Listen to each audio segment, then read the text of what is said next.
আমি বীর চট্টলা সহ গোটা বাংলাদেশের সকল মানুষকে, বিশেষ করে স্বৈরাচারের যারা পতন ঘটিয়েছে সেই অভ্যুত্থানকারী ছাত্র জনতাকে বলবো, ভাই, স্বামীর আদর্শে, বাপের আদর্শে আর চাচার আদর্শে যারা বাংলাদেশ সাজাতে চেয়েছে, সকলের শাসন আমরা দেখেছি, সবাই দেশটাকে চেটে পুটে খেয়েছে। কেউ দেশটাকে উন্নতি আর সমৃদ্ধির জায়গায় নিয়ে যেতে পারেনি। এখন সময় এসেছে কুরআনওয়ালা আর ইসলামপন্থী আলেম উলামাদের হাতে এই দেশের দায়িত্ব তুলে দেওয়া। এদেশে আলেম উলামারা বিভিন্ন ইসলামী দলের অনেক ইউপি মেম্বার, চেয়ারম্যান, সিটি কর্পোরেশনের কাউন্সিলর এবং পার্লামেন্ট মেম্বার ইতিপূর্বে হয়েছেন, মন্ত্রণালয়েও দায়িত্ব পালন করেছেন। আপনারা বলেন, বাংলাদেশের যে কোনো ইসলামী রাজনৈতিক দলের কোনো নেতা বা কর্মী কিংবা কোনো আলেম উলামারা কি ক্ষমতা পেয়ে ক্ষমতার অপব্যবহার করে লুটপাট দুর্নীতি করেছেন? বরং আমাদেরকে যারা স্বাধীনতা বিরোধী বলে, তারা দেশের মানুষকে স্বাধীনতার চেতনার ট্যাবলেট খাওয়ায়া দেশের টাকা লুটপাট করে বিদেশে পাচার করেছে। যার প্রমাণ এই চট্টগ্রামের ভূমিখাকু মন্ত্রী সাইফুজ্জামান। আল জাজিরা নিউজ করেছে, আখতারুজ্জামানের ছেলে সাইফুজ্জামান, দ্য মিনিস্টার মিলিয়নস। দেখছেন কিনা আপনারা? কারা কারা দেখেছেন? আরে বাপরে বাপ, জুতার দামই নাকি 6,500 পাউন্ড। জুতার দামই নাকি 6,500 পাউন্ড, 6,500 টাকা নাকি? অবাজি মুখে দি কথা বাইন নইব দেখি 6,500 টাকা বলেছি, কথা কন না কেন? 6,500 পাউন্ডকে টাকায় কনভার্ট করেন তো। হিসাব করে ফেলেছে 8 লক্ষ। চিন্তা করেছে একজন এমপি বা মন্ত্রী রাষ্ট্রীয় যে সুযোগ সুবিধা পায়, যে বেতন ভাতা পায়, এটা দিয়ে কি জুতা কিনা সম্ভব? আমার তো মনে হয় বাংলাদেশের মানুষ পায় নাই, তারে পাইলে তার জুতা দিয়ে তারে পিটাইতো। এই রকম করে দেশটাকে চুরি, দেশের সম্পদ চুরি করে দেশটাকে তারা শেষ করে ফেলেছে। দেশের অর্থনীতি ধ্বংস। আজকে বেশ কিছু ব্যাংকে গেলে গ্রাহকরা তাদের টাকা উঠাইতে পারে। বলছিলাম সব শাসন আমরা দেখেছি, এখন আমরা বাংলাদেশে আলেম উলামার শাসন, ইসলামী দলসমূহের শাসন দেখতে চাই। আমার নবীর চরিত্র কেমন? সাহাবায়ে কেরাম আম্মা জান আয়েশা রাদিয়াল্লাহু আনহার কাছে গিয়ে জিজ্ঞেস করলেন, ওগো আমাদের মা, আমাদের নবীর চরিত্র সম্পর্কে আমাদেরকে বলেন। আম্মা জান আয়েশা রাদিয়াল্লাহু আনহা তখন বললেন, কানা খুলুকুল কুরআন, এই কোরআন ছিল আমার নবীর চরিত্র।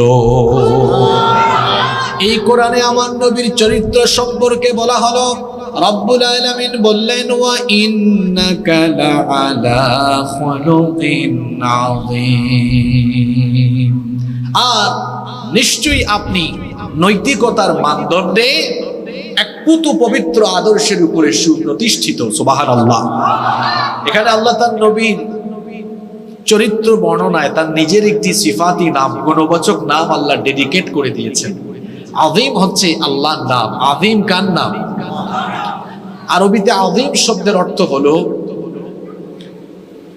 এটা এত ব্যাপক, এত গভীর, যার চাইতে বেশি গভীরতা, ব্যাপকতা আর থাকতে পারে না। আল্লাহ তার নবীর চরিত্রের ব্যাপারে আযীম শব্দ এজন্য দিয়েছেন যে নবীকে এমন চারিত্রিক পূর্ণতা দেওয়া হয়েছে, এই চরিত্রের উপরে আর কোনো চরিত্রই হতে পারে না। সুবহানাল্লাহ। আল্লাহ তার নবীর চরিত্র বর্ণনায় তার নিজের নাম যেমন দিলেন, ঠিক তেমনি ভাবে কোরআনে কারীম সম্পর্কে বলতে গিয়ে আল্লাহ তাআলা সেখানেও তার নিজের সিফাতি নাম আযীম শব্দ ব্যবহার করলেন। যেমন আল্লাহ তাআলা বললেন, ওয়ালাকাদ আতাইনাকা সাবআম মিনাল মাসানি ওয়াল কুরআনাল আযীম। আর অবশ্যই আমি আপনাকে নিত্য পাঠনীয় শব্দ বাক্য এবং কোরআনে আযীম দান করেছি। নবীর চরিত্র বোঝাতে গিয়ে, বর্ণনা করতে গিয়ে আল্লাহ আযীম শব্দ দিলেন, আবার কোরআনের গুণ বর্ণনা করতে গিয়ে আল্লাহ আযীম শব্দ দিলেন। সেই কোরআন হলো আমার নবীর চরিত্র, বলেছেন কি? এটা হলো প্রিন্টেড কোরআন, আর আমার নবী ছিলেন প্র্যাকটিক্যাল কোরআন। সুবহানাল্লাহ পড়েন। যারা সত্যিকারের আশিক ও রাসূল হতে চাইবে, যারা নবীর সত্যিকারের আদর্শে আদর্শিত হতে চাইবে, তারা কোরআনের রঙে নিজের জীবনকে রাঙিয়ে নেবে। কারণ এই কোরআন হলো আমার নবীর চরিত্র, কোরআন হলো আমার নবীর, জোরে বলেন তো, আমার নবীর চরিত্র কি? তাহলে আমাদের চরিত্র যদি আমরা নবী প্রেমে উদ্বুদ্ধ হয়ে, নবীর আলোকে, নবীর আদর্শ মতো আমরা যদি আমাদের চরিত্রকে ধারণ করতে, লালন করতে চাই, তাহলে এই কোরআনের মতো আমাদের চরিত্র বানানোর দরকার আছে না নাই? আমরা আজকে এই কোরআন থেকেই হেদায়াতি কিছু কথা শুনবো। আল্লাহ আমাদেরকে আমলের তৌফিক দান করেন, বলেন আমিন। সম্মানিত ভাইয়েরা, আমি আপনাদের সামনে কোরআনুল কারীমের 9 নম্বর সূরা, সূরাতু আত-তাওবা এর 111 নম্বর আয়াতে কারীমা তিলাওয়াত করেছি। এই আয়াতে আল্লাহ তাআলা প্রকৃত মুমিনদের পরিচয় তুলে ধরেছেন এবং সেই সকল মুমিনদের পরিণতি কি হবে সেটা আল্লাহ তাআলা অত্যন্ত চমৎকার করে বর্ণনা করেছেন। সুবহানাল্লাহ। বলেন তো দেখি, আমরা সবাই সত্যিকারের মুমিন হতে চাই কি চাই না? আমরা সবাই প্রকৃত মুমিন হতে চাই তো? তাহলে প্রকৃত মুমিন হতে হলে কি করতে হবে? এই আয়াতে তা তুলে দিয়েছেন কে? আবার প্রকৃত মুমিনদের পরিণতি কি হবে সেটাও এই আয়াতে যিনি স্পষ্টভাবে ঘোষণা করেছেন তিনি কে? তাহলে চলেন আমরা এই আয়াত থেকে সরাসরি আলোচনা আরম্ভ করি। কোরআনের তেলাওয়াত করলে সওয়াব হয় না গুনাহ হয়? তাহলে আমরা সওয়াবের নিয়তে আল্লাহর কালাম তিলাওয়াত করতে পারবো না ইনশাআল্লাহ? পড়েন আমার সঙ্গে, আউযু বিল্লাহি মিনাশ শাইতানির রাজীম, বিসমিল্লাহির রহমানির রহিম। ইন্নাল্লাহা আশতারা মিনাল মুমিনিনা আনফুসাহুম ওয়া আমওয়ালাহুম বিআন্না লাহুমুল জান্নাহ। ইন্নাল্লাহা আশতারা, নিশ্চয়ই আল্লাহ ক্রয় করে নিয়েছেন, কিনে নিয়েছেন, খরিদ করেছেন, মিনাল মুমিনিনা, মুমিনদের থেকে, আনফুসাহুম ওয়া আমওয়ালাহুম, তাদের জান এবং মাল। ইন্নাল্লাহা আশতারা মিনাল মুমিনিনা আনফুসাহুম ওয়া আমওয়ালাহুম, নিশ্চয়ই আল্লাহ মুমিনদের কাছ থেকে তাদের জান এবং মাল কিনে নিয়েছেন। আল্লাহর শব্দ চয়নের নমুনা দেখেন, ইশতারা, কিনে নিয়েছেন। বুঝে থাকলে বলেন তো, আল্লাহ মুমিনদের জান মাল কিনবেন না কিনে নিয়েছেন? শব্দটা অতীত না ভবিষ্যৎ? কথা বুঝতেছেন না আপনারা? আল্লাহ কিনে নিয়েছেন, এটা অতীত না ভবিষ্যৎ? যদি ভবিষ্যৎ হতো তাহলে আল্লাহ বলতেন আল্লাহ কিনবেন। আল্লাহ কিনবেন বলেন নাই, বলেছেন নিশ্চয়ই আল্লাহ কিনে নিয়েছেন। তাহলে শব্দটা অতীতের না ভবিষ্যতের? তাহলে বোঝা গেল যে ব্যক্তি মুমিন হবে সে ব্যক্তি তার জানমাল আল্লাহর কাছে বিক্রি করে দিতে হবে।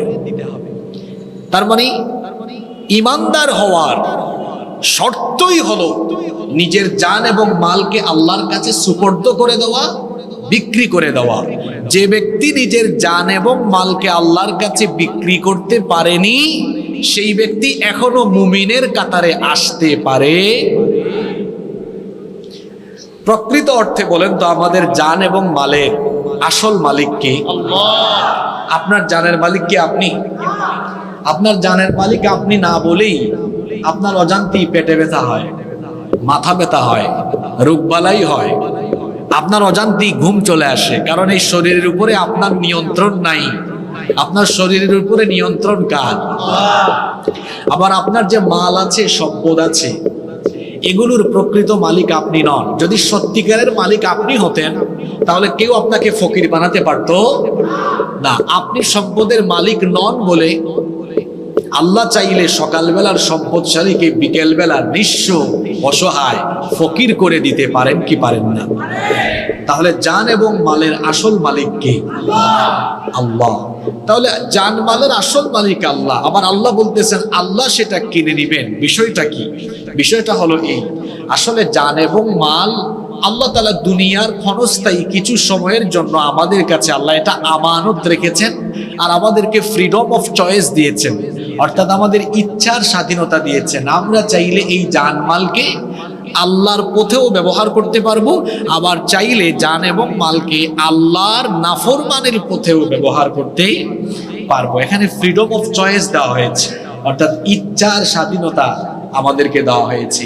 পৃথিবীতে মানুষ ছাড়া অন্য কোনো প্রাণীকে আল্লাহ ইচ্ছার স্বাধীনতা দেন নাই।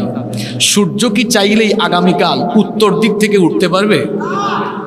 সূর্যের জন্য আইন ফিক্সড করা, কিয়ামতের সিংহাধনের আগ পর্যন্ত পূর্ব দিকে উঠবে, পশ্চিম দিকে ডুবে যাবে, ফিক্সড। আল্লাহর হুকুম ছাড়া বাতাস চালু কিংবা বন্ধ হতে পারবে?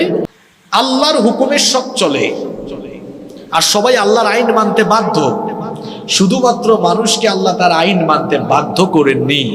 এখানে আল্লাহ মানুষকে স্বাধীনতা দিয়েছেন, চাইলে সে আল্লাহর পথে তার জীবনকে পরিচালিত করতে পারবে, আবার চাইলে সে আল্লাহর নাফরমানিতেও লিপ্ত হতে পারবে।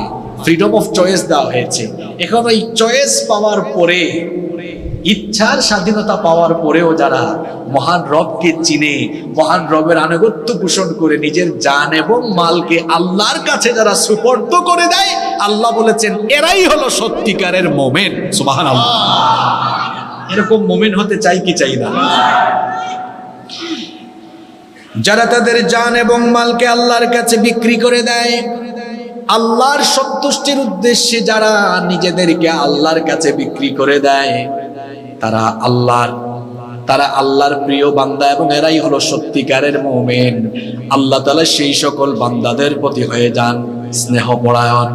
এজন্য রব্বুল আলামিন কোরআনুল কারীমের 2 নম্বর সূরা সূরাতুল বাকারা 207 নম্বর আয়াতে রব্বুল আলামিন বলছেন, ওয়া মিনান নাসি মান ইয়াশরি নাফসাহু বিতিগা মারদাতিল্লাহ ওয়াল্লাহু রাউফুম বিল ইবাদ। আল্লাহ তাআলা বলছেন, আর মানুষের মধ্যে এমন কিছু লোক আছে যারা আল্লাহর সন্তুষ্টির জন্য নিজেকে আল্লাহর কাছে বিক্রি করে দেয়। আবার অন্যদিকে এমন কিছু মানুষ আছে যারা আল্লাহর উপরে প্রকৃতভাবে ঈমান আনেনি, বরং ঈমানের বিপরীতে তারা গুমরাহিকে খরিদ করে নিয়েছে, আখিরাতের পরিবর্তে দুনিয়াকে তারা কিনে নিয়েছে। এদের সম্পর্কে রব্বুল আলামিন কোরআনুল কারীমের 2 নম্বর সূরা সূরাতুল বাকারা 175 নম্বর আয়াতে বলেছেন, উলাইকাল্লাযীনা ইশতারাবু দালালাতা বিল হুদা ওয়াল আযাবা বিল মাগফিরা ফামা আসবারহুম আলান নার। আল্লাহ তাআলা বলছেন, যে সকল লোকেরা তাদের জানমাল আল্লাহর কাছে বিক্রি করেনি, সেই সকল লোকেরা হলো তারা যারা হেদায়েতের বিনিময়ে গুমরাহিকে ক্রয় করে নিয়েছে। সে সকল লোকেরা হলো তারা যারা ঈমান এনে আল্লাহর ক্ষমা লাভের বিপরীতে আল্লাহর আযাবকে তারা খরিদ করে নিয়েছেন। আল্লাহ বলেছেন সেই সকল লোকদেরকে জাহান্নামের আগুন থেকে কোনোভাবেই রেহাই দেওয়া হবে না।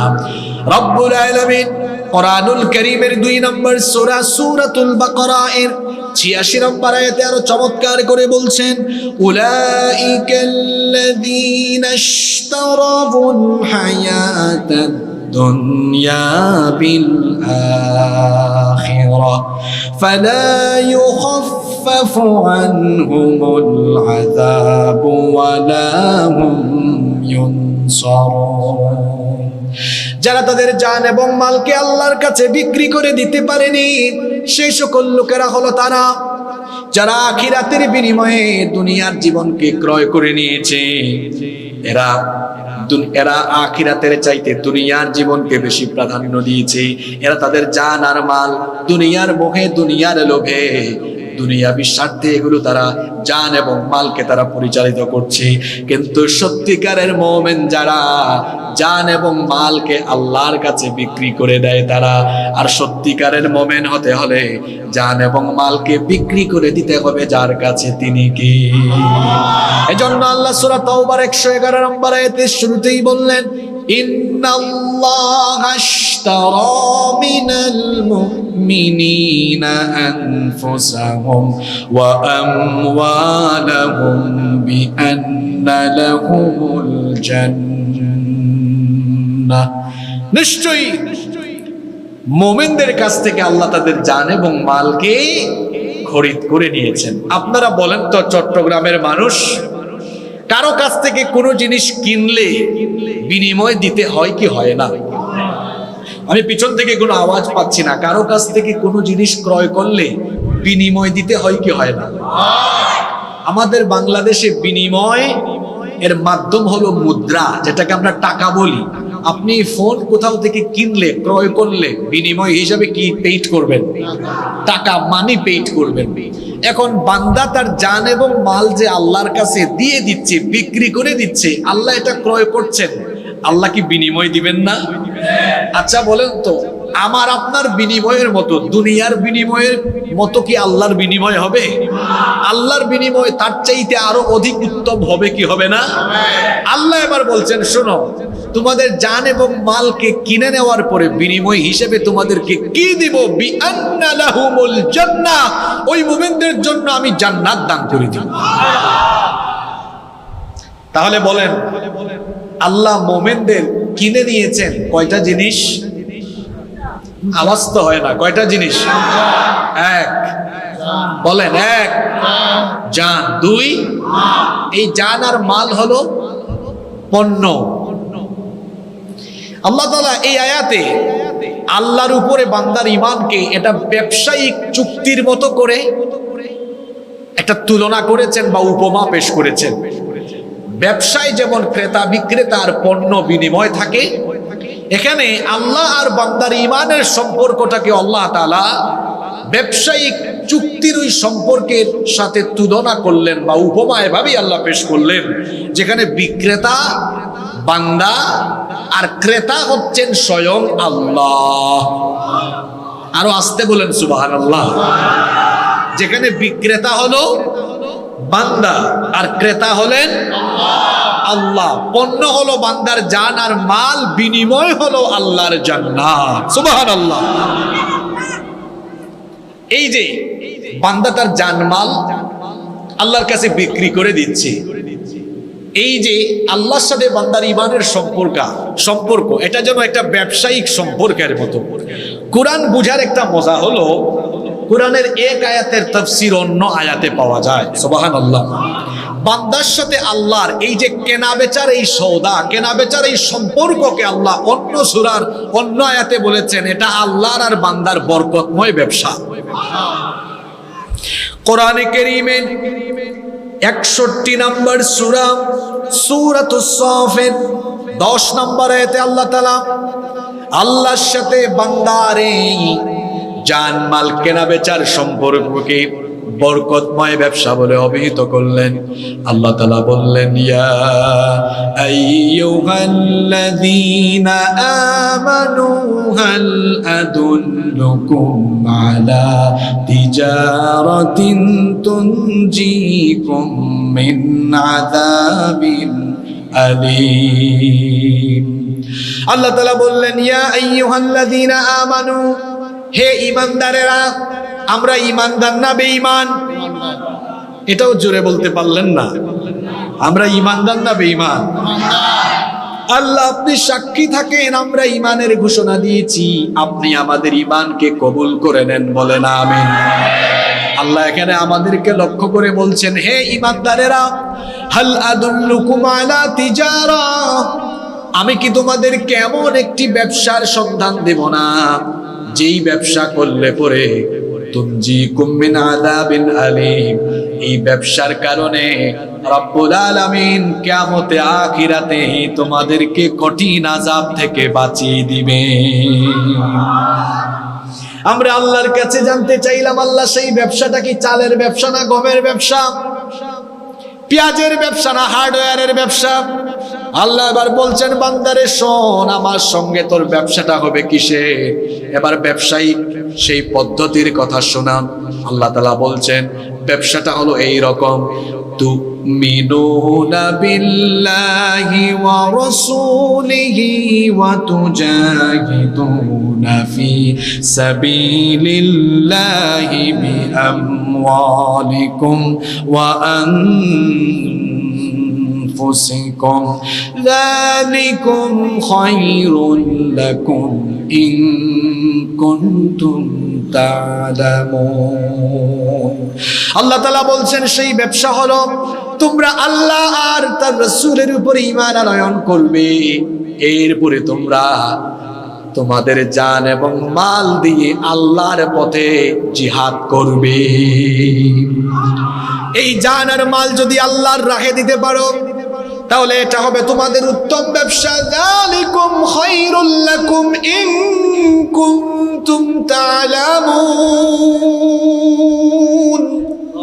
এটা হবে তোমাদের জন্য অতীব কল্যাণকর যদি তোমরা সেটা উপলব্ধি করতে পারো।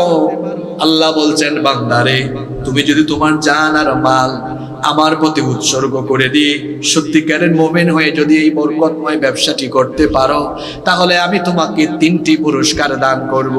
বলেন তো আল্লাহর সাথে এই বরকতময় ব্যবসার ফলাফল হিসাবে আল্লাহ আমাদেরকে পুরস্কার দিবেন মোট কয়টা? আস্তে বলবেন না, জোরে বলেন, পুরস্কার মোট কয়টা? এবার শুনেন আল্লাহ সেই পুরস্কারগুলোর কথা বলছেন। يغفر لكم ذنوبكم ويدخلكم جنات تجري من تحتها الأنهار ومساكن طيبة في جنات عدن ذلك الفوز العظيم وأخرى تحبونها نصر من الله وفتح قريب وبشر المؤمنين।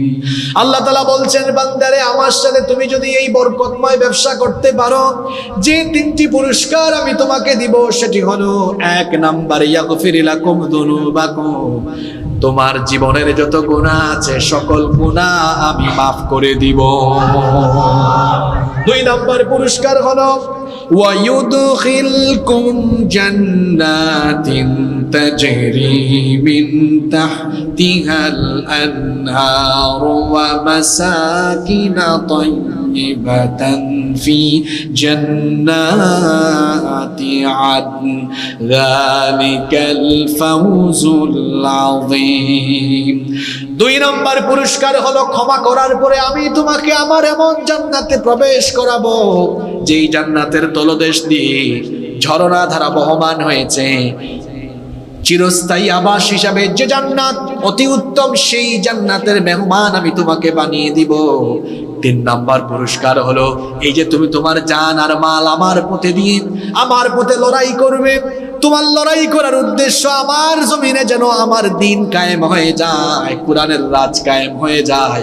যে উদ্দেশ্যে তোমরা প্রাণান্তকর প্রচেষ্টা করো, জিহাদ করো, সেই উদ্দেশ্য আমি আল্লাহ হাসিল করে দিব। 3 নাম্বার পুরস্কার হলো ওয়া উখরা তুহিব্বুনাহা নাসরুম মিনাল্লাহি ওয়া ফাতহুম করিব ওয়া উখরা তুহিব্বুনাহা। আর আরেকটি বিষয় যেটা তোমরা পছন্দ করো, নাসরুম মিনাল্লাহ, আল্লাহর তরফ থেকে তোমাদের জন্য সাহায্য মদদ, ওয়া ফাতহুম করিব, এবং অবশ্যম্ভাবী বিজয়। আমরা আল্লাহর জমিনে আল্লাহর দ্বীনের বিজয় চাই কি চাই না? আল্লাহর দ্বীন বিজয় চান কি চান না? আপনারা বাংলাদেশে কোরআনের বিজয় চান কি চান না?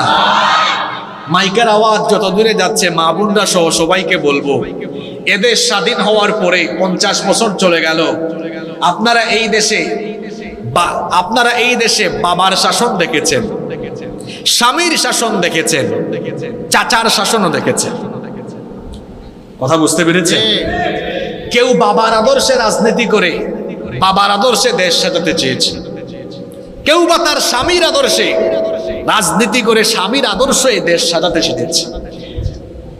আর এক চাচা আছেন, মাঝে মাঝে পোল্টি নিতেন, চাচা চলে গেছেন, চাচার কথা আপনারা জানেন। কেউ বা আবার এখনো চাচার আদর্শে দেশ গড়ার স্বপ্ন দেখে। বাবার আদর্শে, স্বামীর আদর্শে, চাচার আদর্শে যারা দেশ সাজাতে চেয়েছে সবাই কিন্তু কম বেশি ক্ষমতা পেয়েছে। প্রত্যেকেই ক্ষমতা পেয়ে দেখা গিয়েছে দুর্নীতি, লুটপাট, চাঁদাবাজির মহোৎসব করেছে। এখন বাংলাদেশের মানুষ যে জিনিসটা দেখে নাই সেটা হলো কোরআনের শাসন কেমন হয়। এজন্য আমি বীর চট্টলা সহ গোটা বাংলাদেশের সকল মানুষকে, বিশেষ করে স্বৈরাচারের যারা পতন ঘটিয়েছে সেই অভ্যুত্থানকারী ছাত্র জনতাকে বলবো, ভাই, স্বামীর আদর্শে, বাপের আদর্শে আর চাচার আদর্শে যারা বাংলাদেশ সাজাতে চেয়েছে সকলের শাসন আমরা দেখেছি। সবাই দেশটাকে চেটে পুটে খেয়েছে, কেউ দেশটাকে উন্নতি আর সমৃদ্ধির জায়গায় নিয়ে যেতে পারেনি। এখন সময় এসেছে কুরআনওয়ালা আর ইসলামপন্থী আলেম উলামাদের হাতে এই দেশের দায়িত্ব তুলে দেওয়া।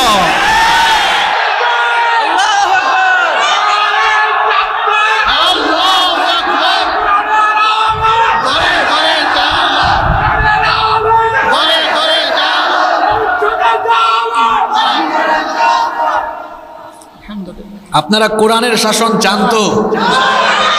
আপনারা বাপের শাসন দেখছেন না? কথা বলতে ভয় পান নাকি? আমি এরকমই। আপনারা যারা আমাকে আগে থেকে চিনেন, আমি স্বৈরাচারের আমলেও এরকম সাফ সাফ স্পষ্ট কথা বলেছি। স্বামীর শাসন দেখেন নাই, বাপের শাসন দেখেন নাই, চাচার শাসন দেখেন নাই। সবাই তো চুরি কম হোক বেশি হোক করেছে কিনা?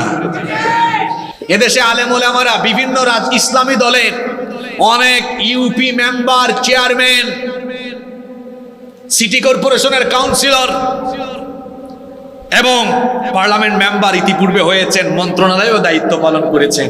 আপনারা বলেন, বাংলাদেশের যে কোনো ইসলামী রাজনৈতিক দলের কোনো নেতা বা কর্মী কিংবা কোনো আলেম ওলামারা কি ক্ষমতা পেয়ে ক্ষমতার অপব্যবহার করে লুটপাট দুর্নীতি করেছেন? বরং আমাদেরকে যারা স্বাধীনতা বিরোধী বলে তারা দেশের মানুষকে স্বাধীনতার চেতনার ট্যাবলেট খাওয়ায়া দেশের টাকা লুটপাট করে বিদেশে পাচার করেছে। যার প্রমাণ এই চট্টগ্রামের ভূমিখাকু মন্ত্রী সাইফুজ্জামান। আল জাজিরা নিউজ করেছে, আখতারুজ্জামানের ছেলে সাইফুজ্জামান, দ্য মিনিস্টার মিলিয়নস। দেখছেন কিনা আপনারা? কারা কারা দেখেছেন? আরে বাপরে বাপ, জুতার দামই নাকি 6,500 পাউন্ড। জুতার দামই নাকি 6,500 পাউন্ড, 6,500 টাকা নাকি? অবাজি মুখে দি কথা বাইন নইব দেখি 6,500 টাকা বলেছি, কথা কন না কেন? 6,500 পাউন্ডকে টাকায় কনভার্ট করেন তো। হিসাব করে ফেলেছে 8 লক্ষ। চিন্তা করেছে একজন এমপি বা মন্ত্রী রাষ্ট্রীয় যে সুযোগ সুবিধা পায়, যে বেতন ভাতা পায়, এটা দিয়ে কি জুতা কিনা সম্ভব? আমার তো মনে হয় বাংলাদেশের মানুষ পায় নাই, তারে পাইলে তার জুতা দিয়ে তারে পিটাইতো। এই রকম করে দেশটাকে চুরি, দেশের সম্পদ চুরি করে দেশটাকে তারা শেষ করে ফেলেছে। দেশের অর্থনীতি ধ্বংস। আজকে বেশ কিছু ব্যাংকে গেলে গ্রাহকরা তাদের টাকা উঠাইতে পারে। বলছিলাম সব শাসন আমরা দেখেছি। এখন আমরা বাংলাদেশে আলেম উলামার শাসন, ইসলামী দল সমূহের শাসন দেখতে চাই। কারা কারা চান দুহাত তুলে আল্লাহকে দেখা।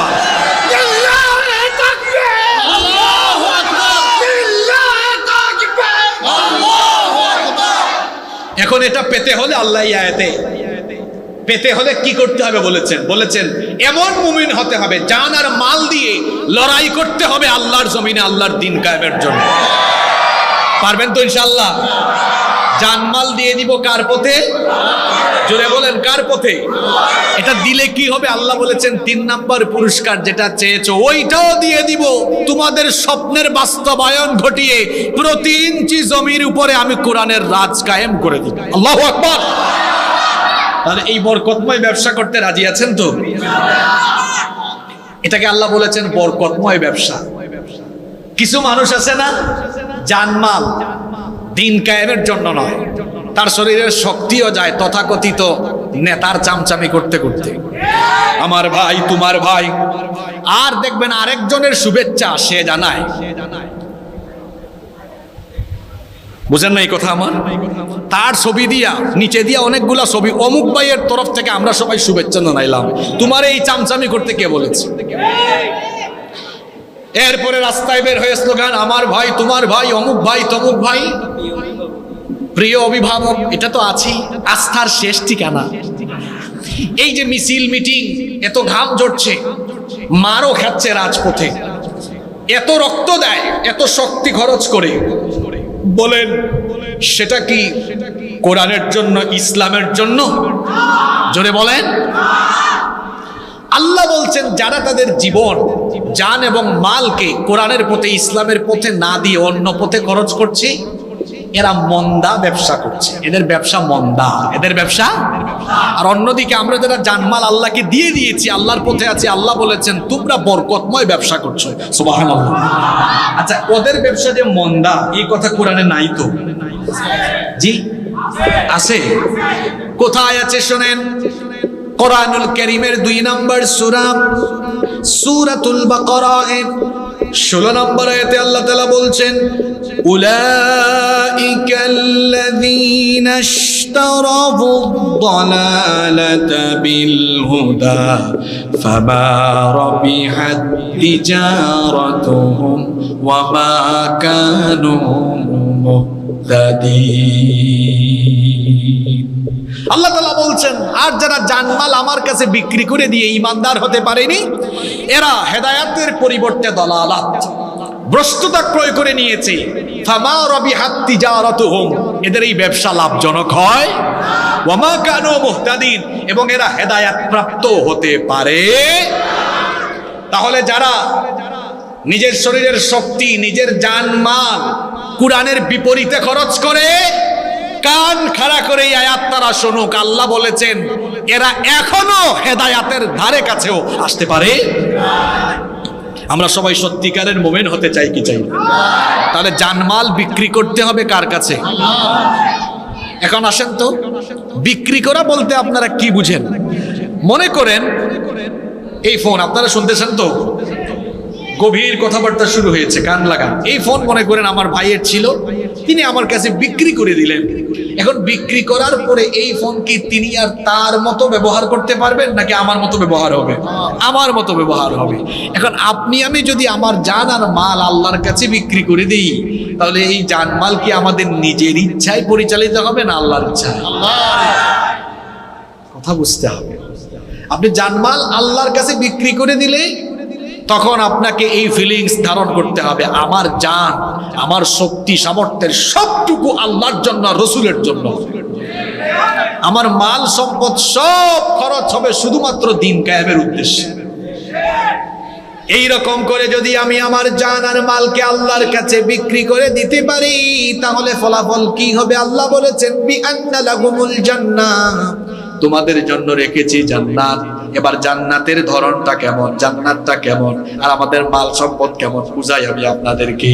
বলেন তো, আমাদের জানার মাল ক্ষণস্থায়ী না চিরস্থায়ী?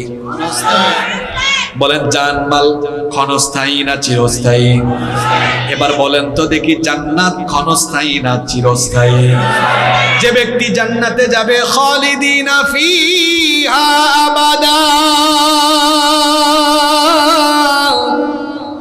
চিরকাল সে সেখানে থাকবে, জান্নাত থেকে আর বের হবে না।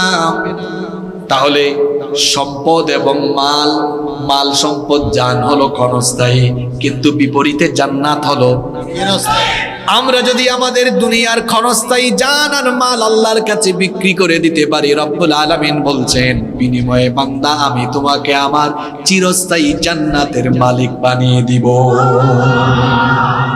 এখন চিরস্থায়ী সেই জান্নাতের মালিক হতে হলে জানমাল দিয়ে কি করতে হবে? এবার আল্লাহ পরের অংশে বলছেন ইউকাতিলুনা ফি সাবিলিল্লাহি ফায়াকতুলুনা ওয়া ইউকতালুন।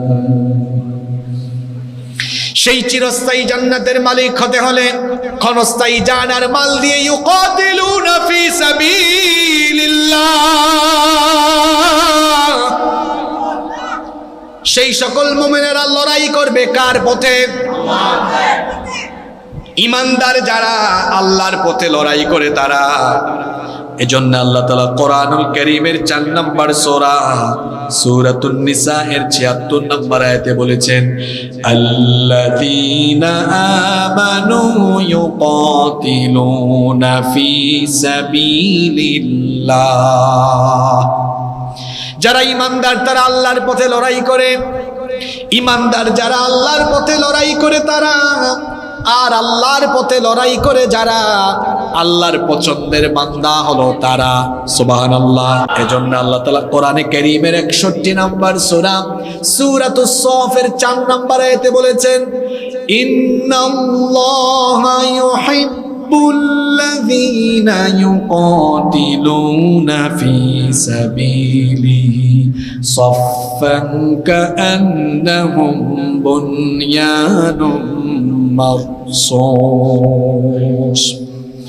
নিশ্চয়ই যারা আল্লাহর পথে সীসা ঢালা প্রাচীরের মতো ঐক্যবদ্ধ হয়ে লড়াই করে, তাদেরকে যিনি পছন্দ করেন তিনি কে?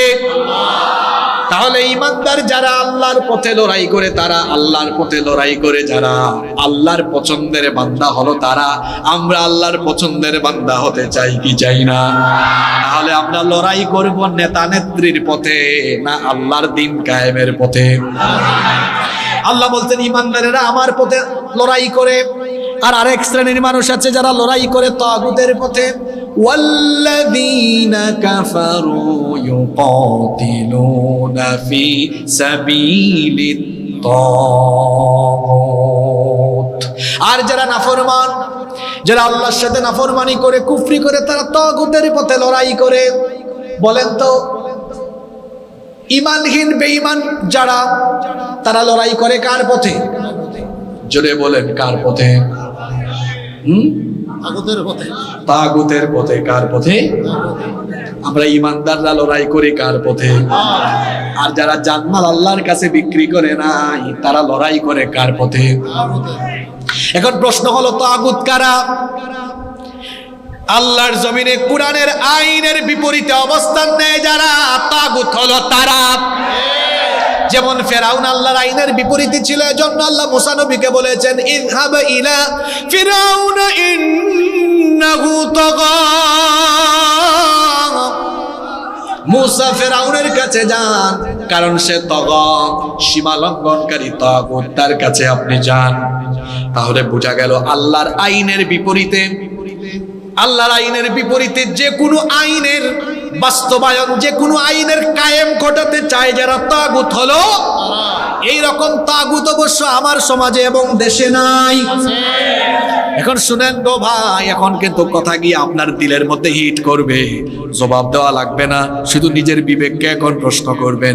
আল্লাহ বলছেন তুমি যদি সত্যিকারের ঈমানদার হতে চাও, তাহলে আমার এই জমিনে আমার আইনের বিপরীতে বাপ, চাচা, স্বামী আর পিতার আদর্শ যারা কায়েম করে, আগে তাদের সঙ্গে সম্পর্ক তালাক দিয়ে আসো, সম্পর্ক বাদ দিয়ে আসো। আল্লাহ তাআলা কি বলছেন এবার শুনেন।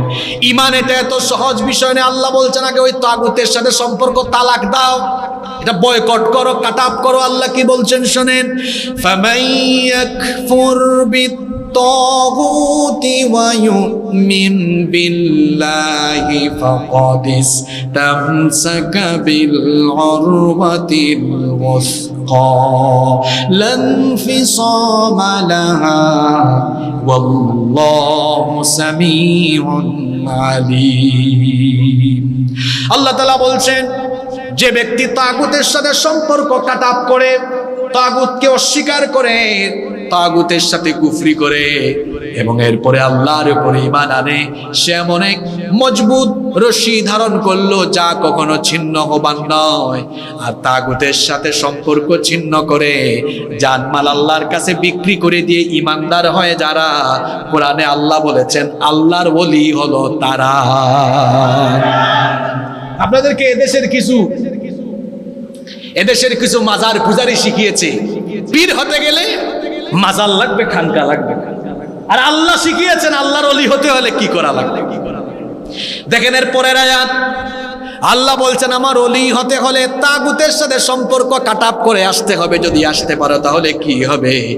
আমি সেই সকল ইমানদারদেরকে আমার ওলি বানিয়ে নিব। আল্লাহ পরের আয়াতে বললেন, আল্লাহু ওয়ালিয়ুল্লাযীনা আমানু ইউখরিজুহুম মিনায-যুলুমাতি ইলান নূর। ইমানদার যারা, আল্লাহর ওলি হলো তারা। ইমানদার যারা, সেই সকল ইমানদারদের অভিভাবক যিনি হয়ে যান, জোরে বলেন তিনি কি? আর আল্লাহ যখন ইমানদারদের অভিভাবক হয়ে যান, আল্লাহ বলছেন ইখরিজুহুম মিনায-যুলুমাতি ইলান নূর, তাদেরকে গুমরাহির অন্ধকার থেকে হেদায়েতের আলোয় জেনে নিয়ে আসেন তিনি কি? অন্যদিকে যারা তাগুতের সাথে দহরম মহরম বাদ দিতে পারে না, তাগুতের সাথে যাদের উঠা বসা চলাফেরা, আল্লাহ তাদের ব্যাপারে বলছেন ওয়াল্লাযীনা কাফারু আউলিয়াউহুমুত তাগুত ইউখরিজুনাহুম মিনান নূরি ইলা যুলুমাত উলাইকা আসহাবুন নারি হুম ফিহা খালিদুন। আল্লাহ তাআলা বলছেন আর যারা নাফরমান, যারা কাফির, এরা তাগুতের অভিভাবক, তাগুতের ওলি, এরা তাগুতের বন্ধু। ইমানদাররা কার ওলি? আল্লাহ। আরো আসতে বলেন কার ওলি? আর বেঈমানরা কার ওলি? শয়তানের।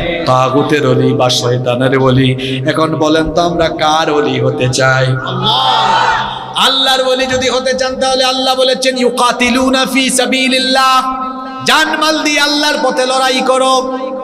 জান আর মাল দিয়ে, জানটাও আল্লাহর পথে দাও, মালটাও আল্লাহর পথে।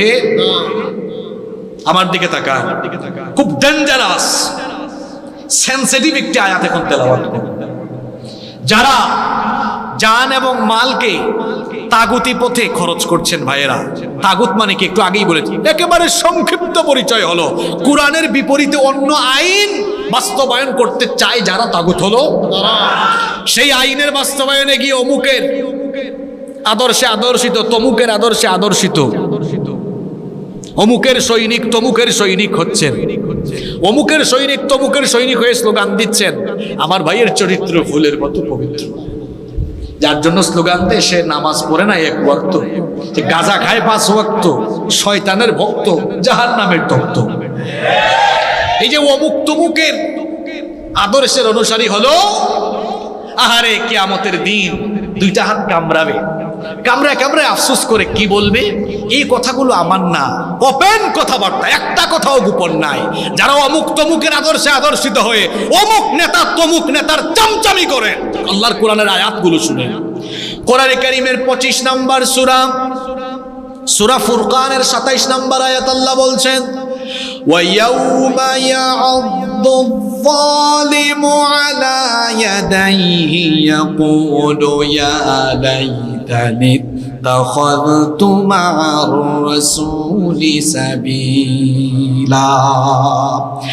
সেই দিন কিয়ামতের ময়দানে সে সকল লোকেরা 2 হাত কামড়ায় কামড়ায় আফসোস করে বলবে ইয়া লাইতানি ইত্তাখাযতু মা'আর রাসূলি সাবিলা, আমরা যদি রাসূলের পথের অনুসারী হতাম, রাসূলের পথ যদি গ্রহণ করতাম। রাসূলের পথ হলো কোরআনের পথ। রাসূল তার নবুয়তের 23 বছরে বলেন তো নিজের মতবাদ, মানুষের মতবাদ প্রচেষ্টার কাজ করেছেন না কোরআন বিজয়ের কাজ করেছেন? কোরআন বিজয়। সেদিন আফসোস করে বলবে আহারে অমুক নেতা আর তমুক নেতার অনুসারী হয়ে যদি আমি না হয়ে যদি আমি রাসূলের তরিকার অনুসারী হয়ে রাসূলের পথে থাকতাম। দুই হাত কামড়ায় কামড়ায় ওই লোকটা আফসোস করে আরো কি বলবে শুনেন, ইয়া ওয়াইলাতা লাইতানি লাম আত্তাখিদ ফুলানান খালিলা। আফসোস, লাম আত্তাখিদ ফুলানান খালিলা, অমুককে যদি আমার বন্ধু না বানাতাম, অমুককে যদি আমার বন্ধু না বানাতাম, অমুকের সাথে যদি না চলতাম, তাহলে তো আজ আমার এই কঠিন পরিণতি হতো না। অমুক তমুকের সাথে চলার কারণে আমার কি হলো, লাকাদ আদাল্লানি আনিল যিকরি বা'দা ইয জাআনি ওয়া কানা আশ-শাইতানু লিল ইনসানি খাযুলা। অমুক তমুকের সাথে চলার কারণে এরা আমাদেরকে কোরআনের উপদেশ থেকে ফিরায় রাখতো, উল্টা আমাদেরকে তার নেতা কি বলেছেন সেই উপদেশ শোনাতো। আপনারা আলেমদের কাছে গেলে দেখবেন আলেমরা কোনো ব্যক্তির পূজা করে না, দলের দালালি করে না, বরং আলেমদের কাছে গেলেই আল্লাহ আর রাসূলের উপদেশ আপনাদেরকে শোনায়। সেই আলেমদের কাছে যান, আপনারা আলেমদের কাছে যান, আলেমদের কাছে যান যারা আল্লাহর জমিনে আল্লাহর বিধান বাস্তবায়ন করতে চায়, তাদের কাছে যান। তারা আপনাদেরকে আল্লাহর কথা, রাসূলের কথা শোনাবে। এর বিপরীতে যার কাছেই যাবেন, হয় তার স্বামীর কথা, নয় তার বাপের কথা, নয় তার চাচার কথা শোনায়া আপনাদেরকে নষ্ট করার পরিকল্পনা করবে। আর কেমনে বুঝাইলে আপনি বুঝবেন গো? আর কেমনে বুঝাইতাম আপনারে? এরপরেও যদি আপনি না বুঝেন, তাইলে আমি মনে করবো শয়তান হয়তো মাথায় পেশাব করে দিয়েছে। এই জন্য বুঝের কথাগুলো ভিতরে যায় না। আল্লাহ আমাদেরকে হেদায়াত দান করুন, আল্লাহ আমাদেরকে সঠিক বুঝ দান করুন। তাহলে আফসোস করার আগে সময় থাকতে ভালো হয়ে যাওয়া ভালো না খারাপ? সময় থাকতে ভালো হবো তো। এই জন্য যুবকদেরকে, তরুণদেরকে বলবো, আমার ভাইয়েরা, আপনাদের জান মাল, শরীরের শক্তি আর সামর্থ্য কোন নেতার সামনে পিছনে চামচামি করার জন্য দেওয়া হয় নাই। আপনার তারুণ্য আর যৌবন দেওয়া হয়েছে কোরআনের মিছিলে শামিল হয়ে কোরআনের রাজ কায়েম করার জন্য।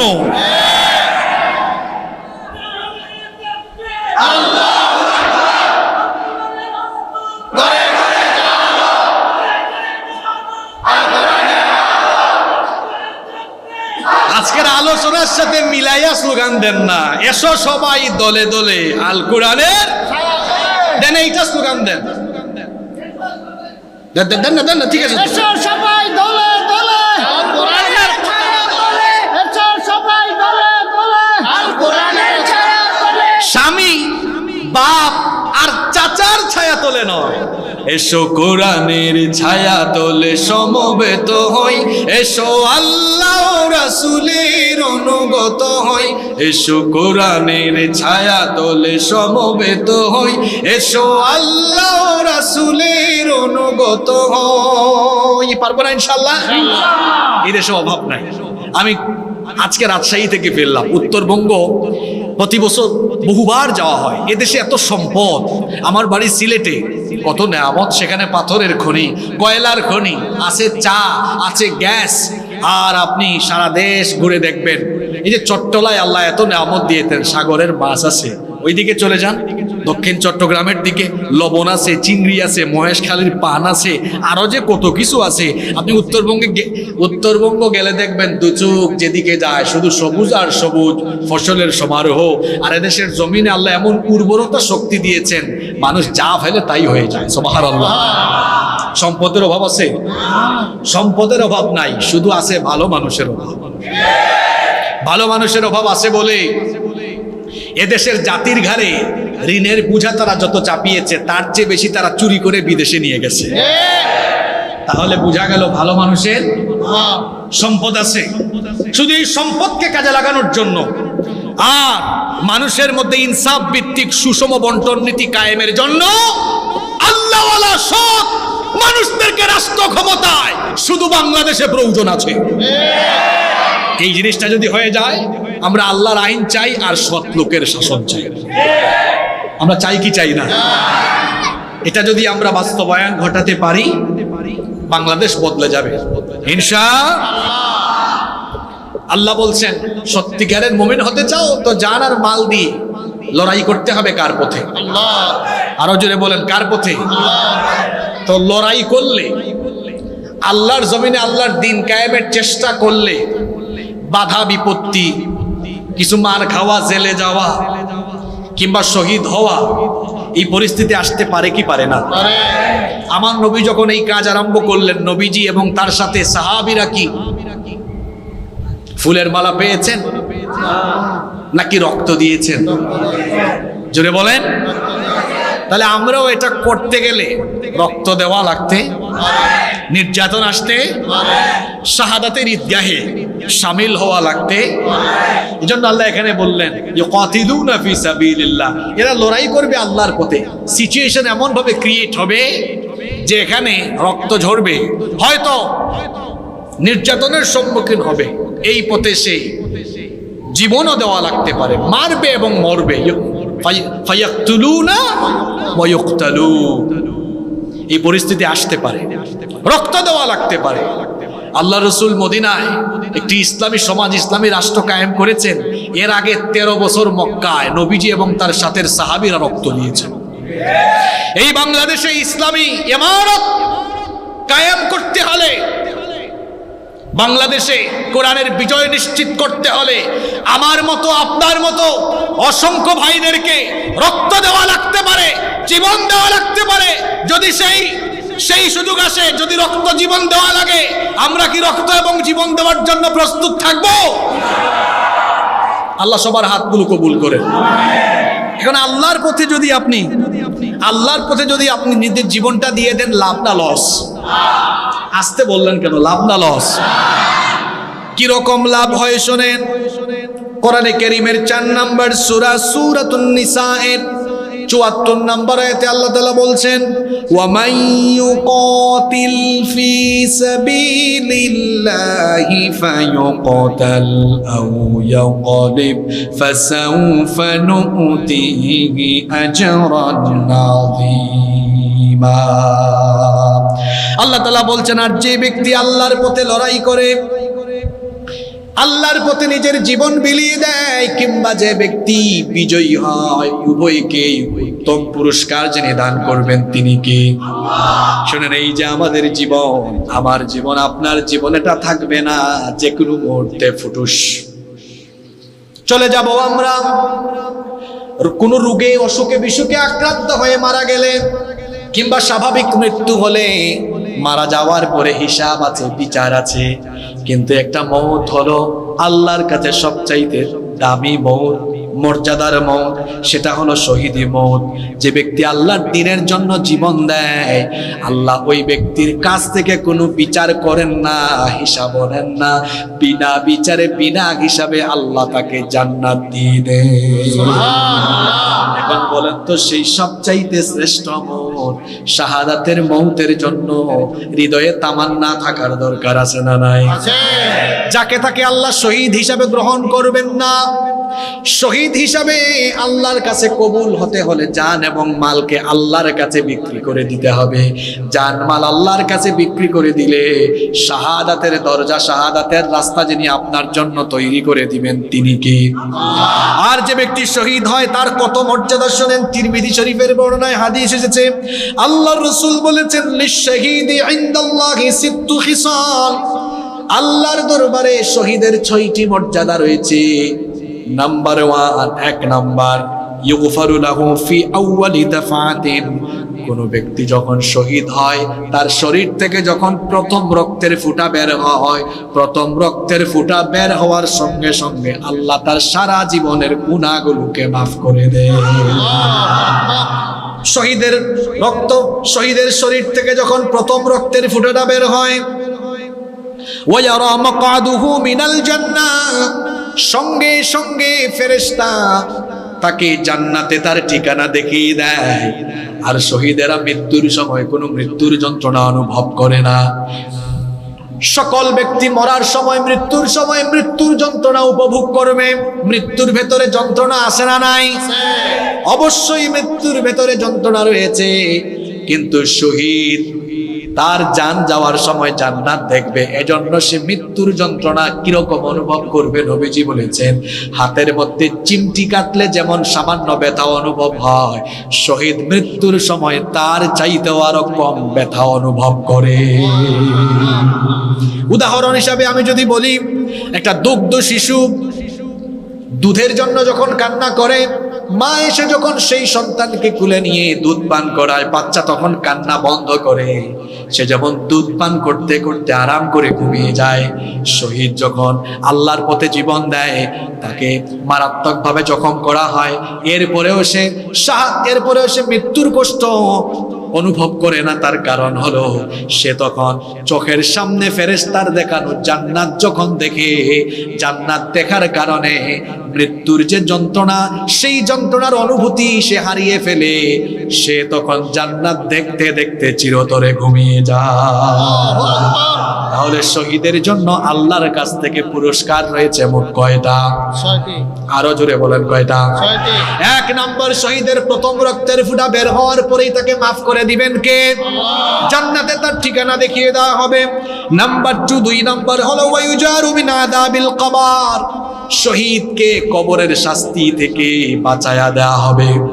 3 নম্বর হলো ওয়ায়ামানু মিনাল ফাযাইল আকবার, শহীদদেরকে কিয়ামতের দিন ভীতি থেকে, কিয়ামতের ভয়াবহ অবস্থা থেকে নিরাপত্তা দেওয়া হবে। 4 নম্বর হলো ওয়ায়ুদাউ আলা রাসিহি তাজুল ওয়াকারিল ইয়াকুতুহু মিনহা খায়রুম মিনাদ দুনিয়া ওয়া মা ফিহা। 4 নম্বর পুরস্কার হলো শহীদদেরকে আল্লাহ তাআলা কিয়ামতের দিন ইয়াকুত পাথরের তৈরি মুকুট তাদের মাথায় আল্লাহ পরিধান করাবে। এমন মুকুট আল্লাহর হাবিব বলেছেন, খায়রুম মিনাদ দুনিয়া ওয়া মা ফিহা, যেই মুকুট দুনিয়া এবং দুনিয়ার মধ্যে যা আছে সবকিছু থেকে উত্তম হবে। সুবহানাল্লাহ। শহীদের জন্য 5 নম্বর পুরস্কার হলো ওয়ায়ুযাওয়াজু 72 যাওজাতাম মিনাল হুরিল আইন, ডাগর ডাগর চক্ষু বিশিষ্ট 72 জন হুরের সাথে শহীদের বিয়ে দেওয়া হবে। 6 এবং সর্বশেষ পুরস্কার হলো ওয়ায়ুশাফাউ ফি 70 মিন আকারিবিহি, তার আত্মীয় স্বজনের মধ্য থেকে 70 জনের জন্য সুপারিশ করার সুযোগ আল্লাহ শহীদকে দিয়ে দিবে। তাহলে বলেন তো, শহীদি মৃত্যুর মর্যাদা কম না বেশি? এজন্য আল্লাহ রসুলের সাহাবীরা শহীদ হওয়ার জন্য উদ্গ্রীব ছিলেন, পাগলপাড়া ছিলেন।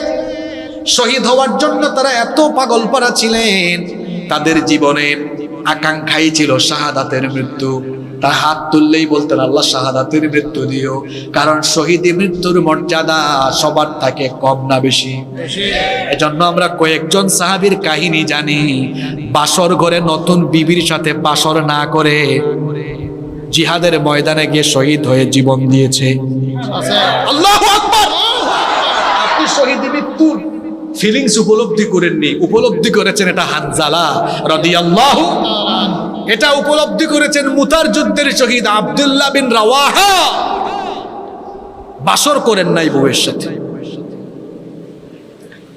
আমরা তো বিয়ে করার পরে 2 সপ্তাহ অফিস থেকে ছুটি নেই, অফিসই করব না।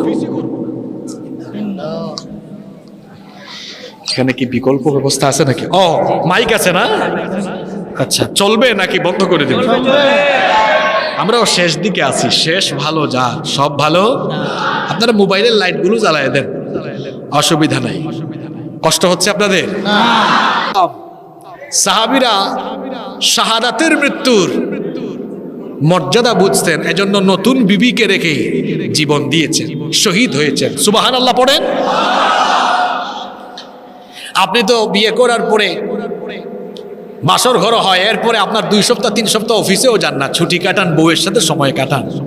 আর সাহাবায়ে কেরাম শাহাদাতের তামান্না অন্তরে এমন ভাবে লালন করতেন, নতুন বিবির সাথে সময় না কাটিয়ে শহীদ হওয়ার সুযোগ এসেছে, শহীদ হওয়ার সুযোগ এসেছে, জীবনটাকে আল্লাহর পথে দিয়ে দিয়েছে। আমরা আরেকজন সাহাবীর নাম জানি, জুলাইবিব রাদিয়াল্লাহু আনহু। নামটা কি বললাম? জুলাইবিব রাদিয়াল্লাহু আনহু। চলে এসেছে, আলহামদুলিল্লাহ পড়ো। আলহামদুলিল্লাহ। যুবক ভাইয়েরা আছে না ঘুমাই গেছে?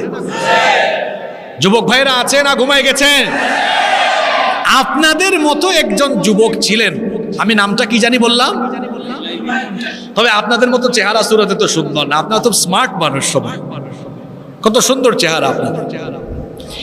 জুলাইবিব রাদিয়াল্লাহু আনহু অল্প বয়সী একজন তরুণ, অল্প বয়সী একজন যুবক, চেহারা ছিল, গায়ের চামড়া ছিল কুচকুচে কালো, অত্যন্ত বেটে মানুষ ছিলেন, অখ্যাত বংশের একজন মানুষ ছিলেন, খুব গরিব মানুষ ছিলেন, অসহায় মানুষ ছিলেন, কালো চামড়ার অধিকারী। এত গরিব মানুষ, তিনি থাকতেন আল্লাহ রসুলের আহলে সুফার মধ্যে। আসমান ছিল তার আসমান ছিল তার শামিয়ানা, মাটি ছিল তার বিছানা, এমনকি পানি পান করার জন্য এরকম একটা পাত্র তার কাছে ছিল না। হাদিসে এসেছে 2 হাতের অঞ্জলি ভরে কুয়া অথবা নল থেকে তিনি পানি পান করতেন। মানুষ খাবার খেয়ে উচ্ছিষ্ট ফেলে দিলে সেই উচ্ছিষ্ট তিনি খাবার হিসাবে গ্রহণ করতেন। এই রকমের একজন সাহাবী ছিলেন, যুবক মানুষ, তরুণ মানুষ, আল্লাহর নবীর সাহাবী জুলাইবিব রাদিয়াল্লাহু আনহু। আল্লাহ রসুল একদিন মসজিদে নববীতে সাহাবীদেরকে নিয়ে বসা, এমন সময় জুলাইবিব রাদিয়াল্লাহু আনহু হেঁটে যাচ্ছেন। নবীজি সাহাবীদেরকে বললেন, তোমরা কি তাকে চিনো নাকি? এত অখ্যাত বংশের মানুষ, তাকে কে আর চিনবে? সাহাবায়ে কেরাম বললেন, না, তাকে আমরা চিনি না। কিন্তু দেখেন নেতৃত্বের গুণাবলী কেমন হয়। একজন নেতা, তিনি তার সর্বনিম্ন পর্যায়ের কর্মীরও খোঁজ তিনি রাখবেন, এটাই হচ্ছে নেতৃত্বের গুণাবলী। আল্লাহ নবী বললেন, তোমরা তাকে না চিনলে কি হবে, তাকে আমি চিনি, এ হলো আমার সাহাবী জুলাইবিব। আল্লাহ নবী জুলাইবিবকে ডাকলেন, বললেন, জুলাইবিব আলা তাতাজাওয়াজ, তুমি কি বিয়ে করবে না? শুনতেছেন আপনারা? ও জুলাইবিব, তুমি কি বিয়ে করবে না? জুলাইবিব বললেন, জুলাইবিবের কাছে কোন মা বাবা তার মেয়েকে বিয়ে দিবে? কারণ জুলাইবিবের আরেকটা নাম হলো দামিম। দামিম, দামিম মানে হলো কুৎসিত চেহারার অধিকারী। জুলাইবিবের চেহারা কালো, চামড়াও কালো, জুলাইবিব দেখতে বেটে। তারপরে জুলাইবিবের বংশ অত নামি দামি বংশ না, জুলাইবিবের ঘর বাড়ি নাই, তার কাছে কোন পিতামাতা তার মেয়েকে বিয়ে দিবে? ওগো নবী, আমি আখিরাতের আশায় আছি, আখিরাতে আল্লাহ আমাকে উত্তম স্ত্রী দান করবেন। নবীজি দ্বিতীয় দিন, পরের দিন আবারও জুলাইবিবকে একই রকমের প্রশ্ন করলেন, জুলাইবিব একই রকমের উত্তর দিলেন। তৃতীয় দিন নবীজি জুলাইবিবকে একই রকমের প্রশ্ন করলেন, জুলাইবিব একই রকমের উত্তর দিলেন।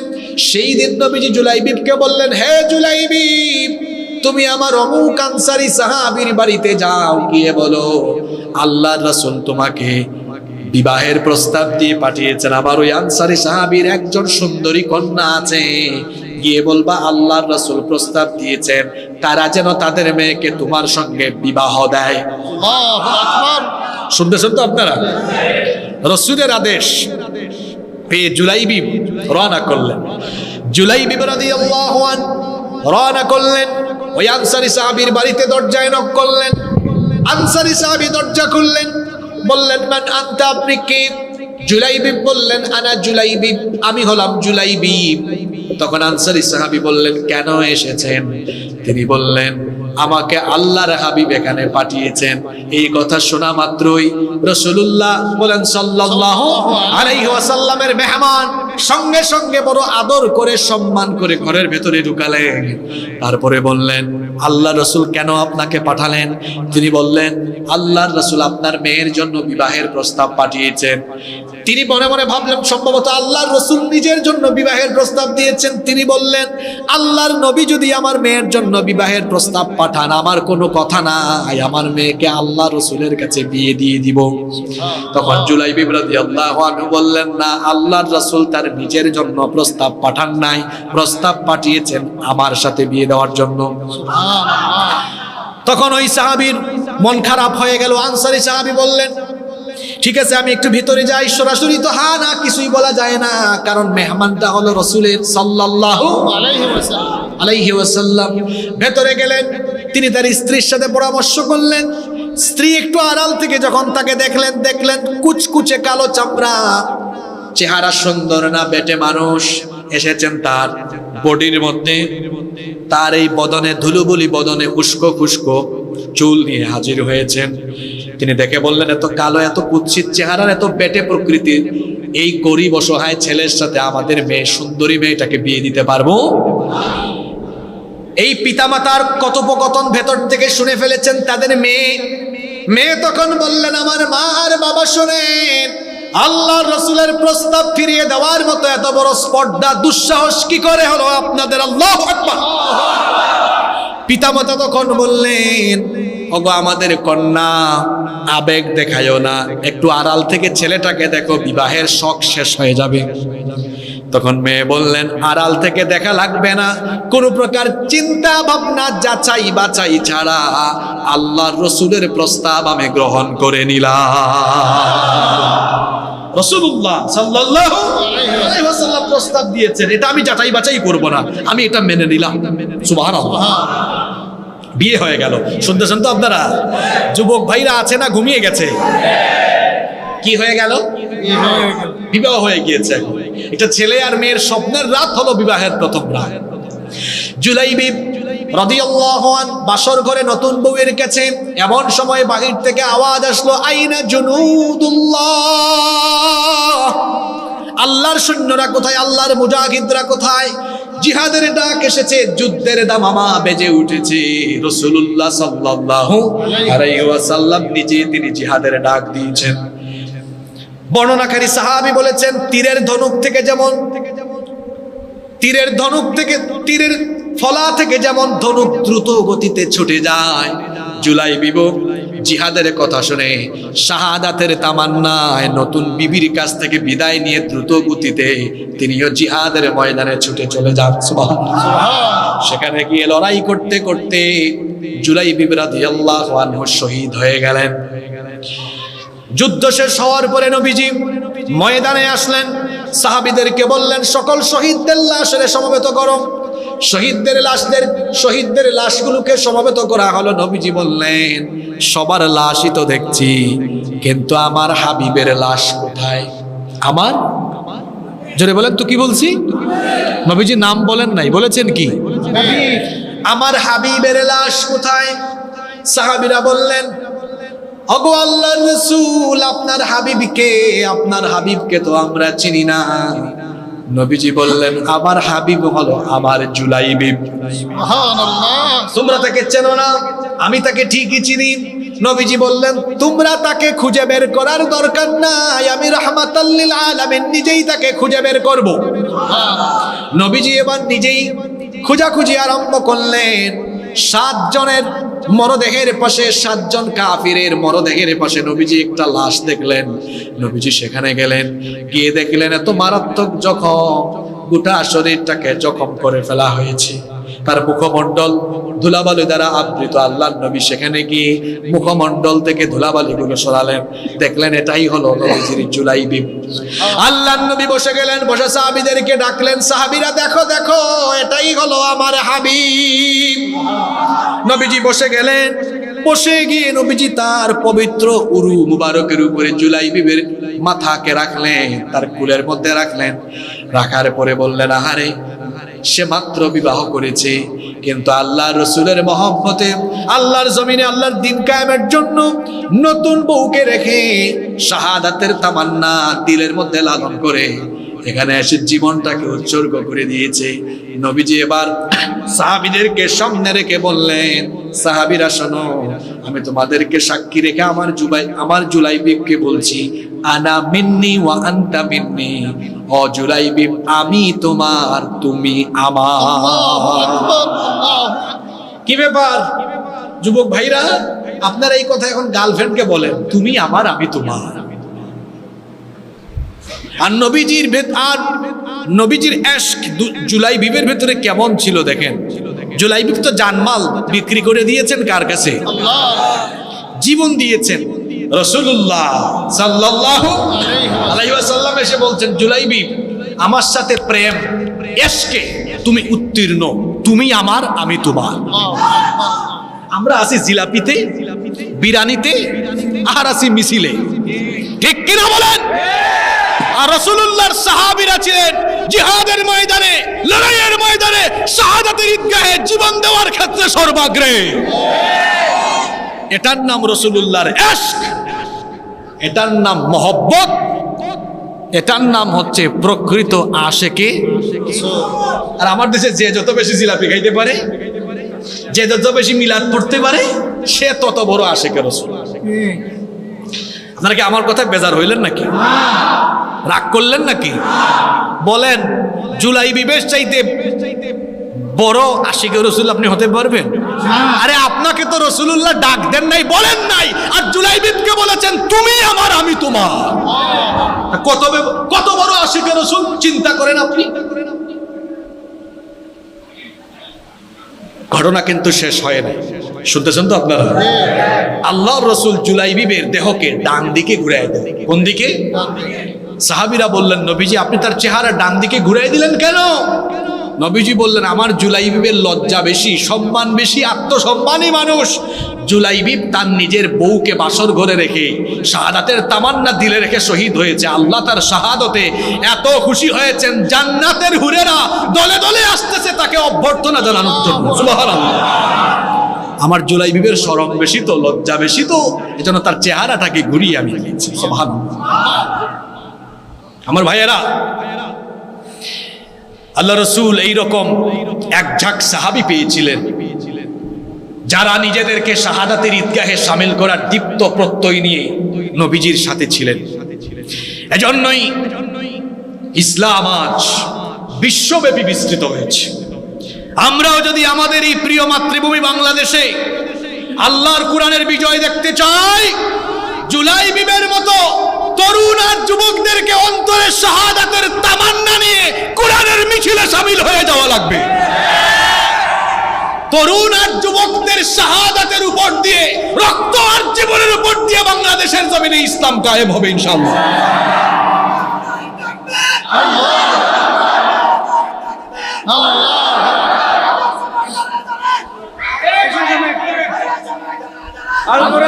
নতুন তো একটু সময় লাগবে, নতুন তো এতদিন তো স্লোগান দিছে অন্য ক্যাটাগরি, এখন পরিবর্তনের দরকার আছে না নাই? আল কোরআনের আলো। আর আমি বাংলাদেশে গত 6 বছর ধরে গোটা বাংলাদেশে বলতেছি এই স্লোগান পরিবর্তন করেন। প্রথমে বলেন আল কোরআনের আলো, হৃদয় নো, আগে মানুষের হৃদয়ে হৃদয়ে জ্বালো। গত 15 বছর তো মানুষের ঘরে ঘরে কোরআনের দাওয়াত নিয়ে, ইসলামের দাওয়াত নিয়ে যাইতে পারেন না, এখন সুযোগ এসেছে ঘরে ঘরে চলে যেতে হবে। ঘরে ঘরে গিয়ে, বাড়িতে বাড়িতে, বাসায় বাসায় গিয়ে মানুষের অন্তরে কোরআনের আলো জ্বালাতে হবে।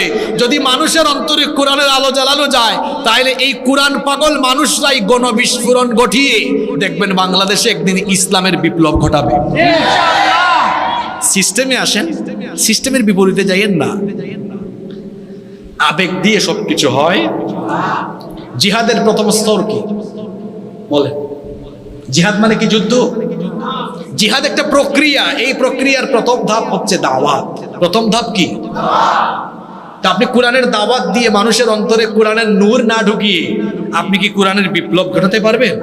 এজন্য বলেছি, হ্যাঁ কোরআনের আলো ঘরে ঘরে জ্বালো, ঠিক আছে, কিন্তু স্লোগানটা এভাবে হবে, কোরআনের আলো হৃদয়ে হৃদয়ে, কোরআনের আলো, এরপরে ঘরে ঘরে জ্বালো, এরপরে সমাজে জ্বালো, সংসদেও, সব জায়গায় কোরআনের দরকার আছে না নাই? এখন রবিউল আউয়াল মাস চলছে, আল্লাহর নবীর শান মান নিয়ে আলাপ হচ্ছে, কিন্তু আমাদের বাংলাদেশে খুব কম এই আলোচনা হয়। আমাদের নবী যেমন ছিলেন মসজিদে, যেমন ছিলেন মসজিদের মেম্বরে, আমার নবী তেমনি ছিলেন বিচারকের আসনে।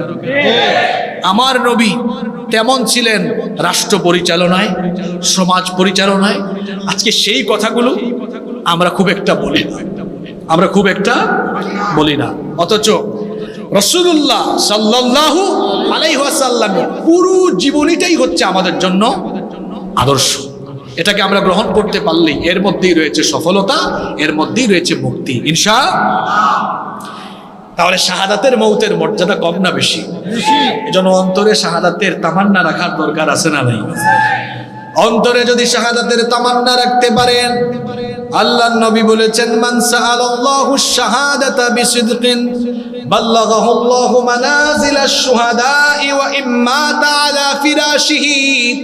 নবীজি বলেছেন, যার অন্তরে শাহাদাতের তামান্না আছে সেই ব্যক্তি যদি শহীদ না হয়েও বিছানায় মারা যায়, শাহাদাতের তামান্না থাকার কারণে আল্লাহ তাআলা তাকে শহীদি মৃত্যুর মর্যাদা দান করে দিবে।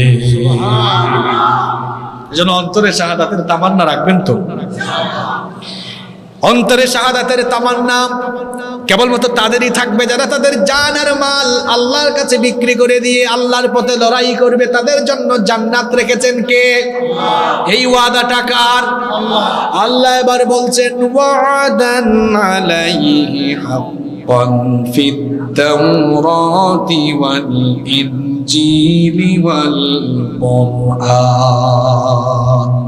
আল্লাহ যে এইসব মুমিনদেরকে জান্নাত দিবেন এই ওয়াদা আল্লাহ তাওরাতে করেছেন, ইনজিলে করেছেন, এখন কোরআনেও করছেন। বলেন তো আল্লাহর চাইতে ওয়াদা পূরণে আর কেউ উত্তম হতে পারে? ওয়ামান আওফা বিআহদিহি মিনাল্লাহ, আর নিজ ওয়াদা পূরণে আল্লাহর চাইতে কে আর উত্তম হতে পারে? ওয়ামান আসদাকু মিনাল্লাহি কিলা, আল্লাহর চাইতে উত্তম কথা আর কারো হতে পারে? আল্লাহ বলেছেন আল্লাহ তার ওয়াদা পূরণ করবেন। ইন্না ওয়াদাকুম ওয়াদাল হক, নিশ্চয়ই আল্লাহ তোমাদের সাথে যত ওয়াদা করেছেন সেই ওয়াদা তিনি পূরণ করবেন।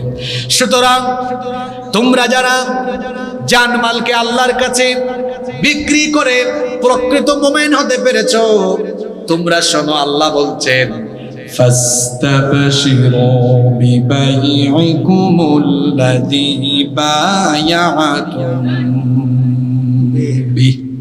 জানমাল আল্লাহর কাছে বিক্রি করে দেওয়া যে সওদা, যে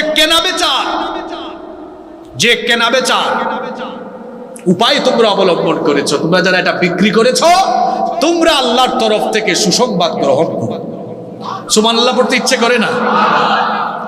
আল্লাহ বলছেন জান এবং মাল আল্লাহর কাছে বিক্রি করে দিয়ে প্রকৃত ঈমানদার হবে যারা, জান্নাত পাবে তারা।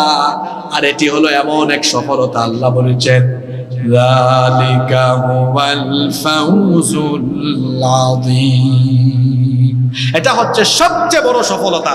এই সফলতার উপরে আর কোন সফলতা হতে পারে? আচ্ছা বলেন তো, জান্নাত পাওয়ার চাইতে বড় কোনো সফলতা আর আছে?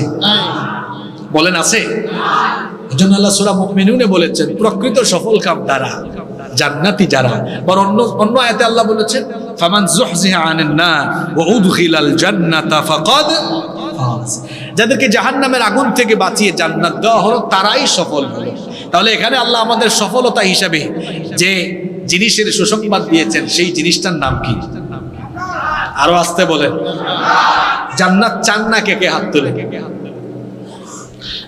মাশাআল্লাহ, মনোযোগ আছে। তাহলে সবাই জান্নাত আমরা চাই, সবাই আমরা জান্নাত। এই জান্নাত পেতে হলে প্রকৃত মুমিন হতে হবে। আর প্রকৃত মুমিন হতে হলে জানমালকে নিজের ইচ্ছায় পরিচালনা করা যাবে না। জানমাল বিক্রি করে দিতে হবে কার কাছে? আল্লাহ। বিক্রি মানে বুঝেন তো, বিক্রি করে দিলে আপনার নিজের মতো চালাইতে পারবেন না। সব চলবে কার মতো? আপনার পরিবার চলবে কার মতো? ব্যবসা চলবে কার মতো? মিছিল হবে কার মতো? মিটিং হবে কার মতো? আন্দোলন হবে কার চাওয়া মতো? যদি আজকের এই আয়াতগুলো বুঝতে পারেন, এই আয়াত একটা আয়াত যদি বুঝতে পারেন, এর ভেতরে জীবনের সফলতা আছে ইনশাআল্লাহ। আমরা যদি সত্যিকারের মুমিন হয়ে জানমাল আল্লাহর পথে বিক্রি করে আমরা আল্লাহর দ্বীন কায়েমের পথে অটল অবিচল থাকতে পারি, এই দেশে কোরআনের বিজয় আসবে। ওয়াদাটা কার? আল্লাহ। ওয়াদা কার? আল্লাহ। যার যতই জ্বালাপুরা থাকুক না কেন, ইউরিদুনা লিইউতফিউ নূরাল্লাহি বিআফওয়াহিহিম ওয়াল্লাহু মুতিম্মু নূরিহি ওয়ালাউ কারিহাল কাফিরুন। আল্লাহ বলেছেন তারা তাদের মুখের ফুৎকার দিয়ে আমার দ্বীনের আলোকে নিভিয়ে দিতে চাইবে, লাভ নাই। ওয়াল্লাহু মুতিম্মু নূরিহি, আল্লাহ এটার পূর্ণতা দান করবেন। সুবহানাল্লাহ। এই বাংলাদেশে কোরআনের রাজ, কোরআনের বিপ্লব কায়েম হবেই হবে ইনশাআল্লাহ। মাঝখান দিয়ে ঠেলাঠেলি লাগায়েন না, আলেম ওলামাদের মধ্যে ঐক্য হবে। আমি তো আগেই বলেছি, আপনারা বাবা, চাচা আর স্বামীর আদর্শ দেখে ফেলছেন, এখন বাকি আছে কোরআনের আদর্শ দেখা। ঠিক না? আমি রাজশাহী, চাঁপাইনবাবগঞ্জ এইসব অঞ্চল সফর করে আসলাম। সেখানে মানুষ প্রশ্ন করলো, হুজুর আমরা ঠিক আছে চাইছি, কোরআনের আদর্শেই পরিচালিত, কিন্তু আপনারা তো এক না। আমাদের মধ্যে যে অনৈক্যের দেওয়াল আছে, ইনশাআল্লাহ খুব শীঘ্রই এই দেয়াল আমরা ভেঙে চুরমার করে দিয়ে কওমি আলিয়া, হেফাজত, জামাত, চরমোনাই, খেলাফত সবাই আমরা এক টেবিলে বসে যাব ইনশাআল্লাহ। উপরের মহল ঠিক আছে, নিচের মহলে ডিস্টার্ব আছে। এটা ফেসবুক খুললে বোঝা যায়, এত বড় মুজাহিদ ফেসবুক মুফতি, আরে বাপ রে বাপ, তার কমেন্ট দেখলে মনে হয় কেন্দ্রীয় দায়িত্বশীল। তৃণমূল পর্যায়ের দায়িত্বশীলদেরকে বলবো এদেরকে মনিটরিং এ নিয়ে আসার জন্য, কারণ এদের লাফালাফির কারণে বৃহত্তর ঐক্যের মধ্যে ফাটল ধরে। মাঠে ময়দানে এমন কোনো বক্তব্য রাখবেন না। দেখেন, আমি 1.5 ঘন্টা বক্তব্য রাখলাম, আমাদের ভাই যারা আলেম ওলামা আছেন তাদের বিরুদ্ধে চুলকানিমূলক কোনো কথা আছে? দরকার নাই, তারা আমার ভাই, তার সাথে আমার 2-3টা বিষয়ে মতের অমিল, 2টা অমিল, 98টা তো মিল আছে। কোনো অসুবিধা আছে? কোনো অসুবিধা নাই। সুতরাং কেউ কোনো পর্যায়ে এমন কোনো কাজ করবেন না যাতে করে ইসলামপন্থীদের মধ্যে, আলেম ওলামাদের মধ্যে ঐক্য বিনষ্ট হয়। এত বড় নেয়ামত আমরা পেয়েছি, এই নেয়ামত যদি হারায় ফেলেন তাহলে আবার আরেক অন্ধকার আসবে, যে অন্ধকারের পরে আলো দেখতে যে কত যুগ লাগবে এটা আমরা জানি না। নেয়ামত পেয়ে নেয়ামতকে কাজে লাগাতে হয়। আসুন একটু উদারতা লালন করি, আমরা একজন আরেকজনকে বুকে জড়িয়ে নিই। যারাই কোরআন সুন্নাহর আদর্শ লালন করে, ঠুনকো সামান্য মতপার্থক্যের কারণে তাদেরকে আমরা দূরে ঠেলে না দিয়ে তাদেরকে আমরা বুকে আলিঙ্গন করে নিই। আমরা যদি সবাই একত্রিত হয়ে যেতে পারি, আমি তো গত কয়েক মাস ধরে বলছি যে বাংলাদেশের মানুষ এখন অপেক্ষায় আছে এই ঘোষণার, ইসলামপন্থী যত দল আছেন, যত আলেম ওলামা আছেন, ঐক্যবদ্ধ একটা ঘোষণা তারা দিবেন, আমরা এক হয়ে গেছি। এই ঘোষণাটা শোনার জন্য বাংলাদেশের মুসলমানরা অধীর আগ্রহে অপেক্ষা করছে। আমরা ঊর্ধ্বতন মহলের সকলকে অনুরোধ করব, মানুষের এই সেন্টিমেন্ট বোঝার চেষ্টা করুন, আর বৃহত্তর ঐক্য স্থাপন করে আপনারা যদি জনগণের সামনে আসতে পারেন, এদেশের মানুষ শুধু মুসলমান নয়, বিধর্মীরাও এখন জানে ইসলামপন্থীদের কাছে তারা নিরাপদ। যদি ঐক্যবদ্ধ হতে পারেন, এই দেশের শাসন ক্ষমতা, গুরু দায়িত্ব বাংলাদেশের সকল ধর্ম বর্ণের মানুষ, আলেম উলামা এবং ইসলামপন্থীদের হাতেই তুলে দিবে ইনশাআল্লাহ। এজন্য আমাদের সকলকে ঐক্যবদ্ধ থাকতে হবে। আমরা সবাই থাকতে পারবো তো ইনশাআল্লাহ? আর নিজেদেরকে বিক্রি করে দিব কার কাছে? বিক্রি করলেন তো?